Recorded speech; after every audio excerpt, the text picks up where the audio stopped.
भागी हुई बहू। नेहा और मयंक एक दूसरे से प्यार करते थे।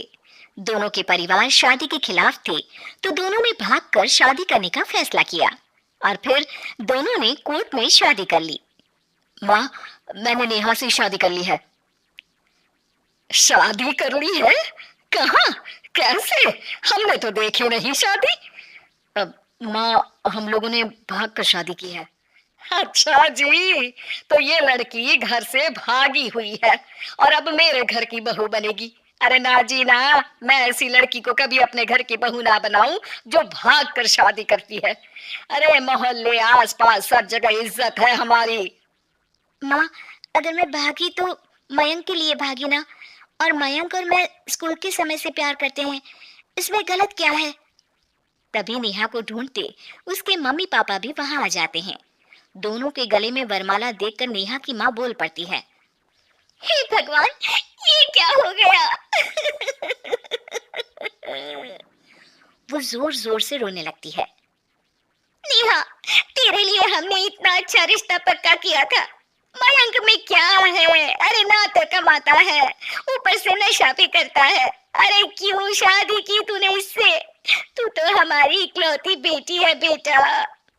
अरे देखिए बहन जी, मेरे बेटे के लिए कुछ कहने की जरूरत नहीं है। हाँ, हम नहीं आए थे आपकी बेटी का हाथ मांगने। अरे कुछ नहीं करता तो कोई भूखे नहीं मार देंगे आपकी बेटी को। देखिए कितना बड़ा घर है हमारा, और भगवान की दुआ से दूध दही की नदियां बहती हैं।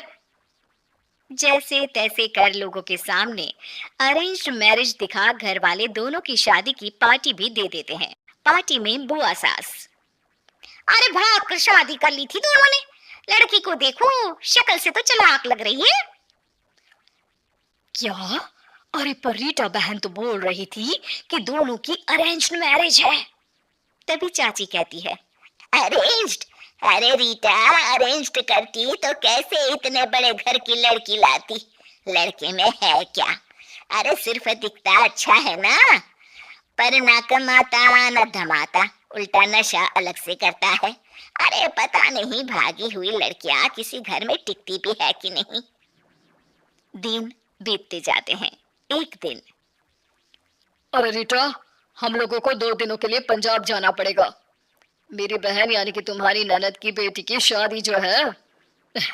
हाँ हाँ चलते हैं, लेकिन घर किसके भरोसे छोड़ दें? आजकल तो घर बंद रखना सेफ नहीं है। अरे माँ, टेंशन क्यों लेती हो?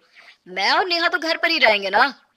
अरे हाँ हाँ, तू तो मेरा बेटा है, लेकिन सच कहूँ मुझे इस लड़की पर रत्ती भर विश्वास नहीं है। अरे माँ, नेहा तुम्हारी बहू है। बहू? अरे जो लड़की भाग कर शादी कर सकती है, वो घर पर चोरी भी तो कर सकती है। मयंक को माँ की बात का बड़ा बुरा लगता है। वो नेहा की तरफ देखता है जिसकी आंख में आंसू भरे होते हैं। बाजी, आप अपनी अलमारी में ताला लगा लो।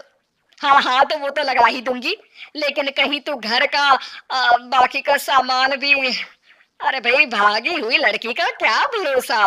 धीरे धीरे दिन बीतते हैं। एक दिन नेहा घर के बाहर गार्डन में पेड़ों को पानी दे रही थी, तभी पड़ोस की बहू, अरे नेहा, कैसी हो? बहुत सुना है तुम्हारे बारे में, लेकिन तुम तो दिखती ही नहीं हो। हाँ, वो बस घर का काम करने में समय ही नहीं मिलता। अच्छा अच्छा, शाम को ना मेरे घर आना, बैठकर गप्पे लड़ाएंगे हम। जी जरूर। तभी उस पड़ोसन की सास आ जाती है। अरे बहू, ये किससे बात कर रही है? अरे माँ जी, ये ना शर्मा आंटी की बहू नेहा है, जो मयंक भैया की बीवी है। हाँ हाँ, बस सबको पता है ये कौन है और कैसी है। इससे ज्यादा मेल जोल रखने की कोई जरूरत नहीं है। पता है, भागी हुई लड़की है ये, शादी से पहले भागी थी ये। तभी वहां मयंक आ जाता है। क्या हुआ आंटी जी? अब अरे नहीं नहीं, कुछ नहीं मयंक बेटा, कैसे हो? बड़े हैंडसम लग रहे हो इस टाइम पर भी घर पर। अरे हाँ हाँ, अच्छा मैं भूल गई थी, तुम वैसे कोई काम धाम करते ही नहीं हो ना। अच्छा ठीक है, चलो फिर मिलते हैं। मयंक नेहा के सामने अपनी और उसकी बेइज्जती सुनकर परेशान हो जाता है। कोई बात नहीं, रहने दीजिए, आप परेशान मत हो, सब ठीक हो जाएगा। एक दिन नेहा की माँ उसके घर आती है। अरे आइए आइए, कैसे आना हुआ? नेहा को लेने आई है क्या? अरे नहीं नहीं बहन जी, अब तो नेहा मयंक की बीवी है। मैं तो उसे करवा चौथ देने आई थी। माँ ने सास और नेहा को सोने का सेट दिया, खाने पीने के ढेर सारे सामान देकर कहती है, बहन जी, मैंने ये सब अपनी बेटी की किसी कामकाजी अच्छे पढ़े लिखे परिवार के लड़के से शादी करने के लिए रखा था, लेकिन नेहा को मयंक पसंद था, तो उसकी शादी अच्छे से नहीं कर पाई। अरे बस बस, हम लोगों को सुनाने की जरूरत नहीं है। मेरे मयंक ने भी अच्छी पढ़ाई लिखाई की है। वैसे संस्कार तो दिए हैं कम से कम मैंने अपने लड़के को, वरना कौन अपनी बेटी को भागने के संस्कार देता है। आपकी बेटी ने तो भाग कर शादी की है। माँ को सास की बात का काफी बुरा लगता है। वो वहां से चली जाती है। नेहा भी माँ का दिया सारा सामान लेकर अपने कमरे में चली जाती है। एक दिन, अरे नेहा, तेरी माँ ने जो मुझे वो बड़े बड़े सोने के जेवर दिए थे ना, वो वापस कर मुझे। उस दिन तो मैंने कुछ कहा नहीं था, जरा ला कर तो दे, मैं अपनी बेटी को दे दूंगी। तभी वहां मयंक हाथ में मिठाई का डिब्बा लेकर आता है। अरे क्या हो गया, तुझ जैसे निठल्लू की नौकरी लग गई क्या? माँ, तुझे अपने बेटे पर विश्वास नहीं, लेकिन नेहा को मुझ पर पूरा विश्वास है, और अब मैं उसे समाज में सम्मान दिलाकर रहूंगा। सारे गहने बेचकर मैंने अपना कारोबार शुरू किया है।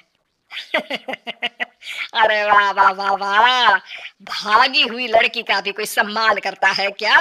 देखा, बेच दिया ना गहना।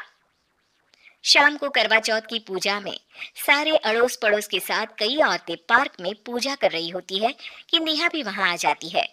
नेहा सज धज कर वहां की सभी महिलाओं में सबसे सुंदर लग रही थी। अरे अरे, तुमने भी व्रत रखा है क्या?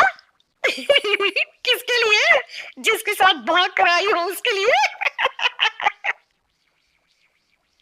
तभी वहां मयंक आ जाता है। हाँ, जिसके साथ भागी है उसके लिए। आप लोगों को शर्म आनी चाहिए। एक औरत होकर एक औरत के साथ ऐसी बातें कर रही हैं। अगर नेहा भागी तो मैं भी तो भागा था। फिर अकेली नेहा क्यों जिम्मेदार हो? वो कम से कम आप लोगों से तो लाख गुना अच्छी है। आप लोगों ने एक अच्छे पैसे कमाने वाले इंसान से शादी की, लेकिन मेरी बीवी ने मुझ जैसे लड़के पर विश्वास कर न सिर्फ मुझसे शादी की, पर मुझे ठीक राह पर भी लेकर आई। तो हाँ, जितनी नेहा जिम्मेदार है भागी हुई कहलाने को, तो मैं भी भागा हुआ ही हूँ, लड़का हूँ। तो इसका मतलब ये नहीं कि मैं जो करूँ वो ठीक हो। सभी को मयंक की बात समझ में आ जाती है। वो नेहा को गले लगाकर साथ में पूजा करने लगते हैं।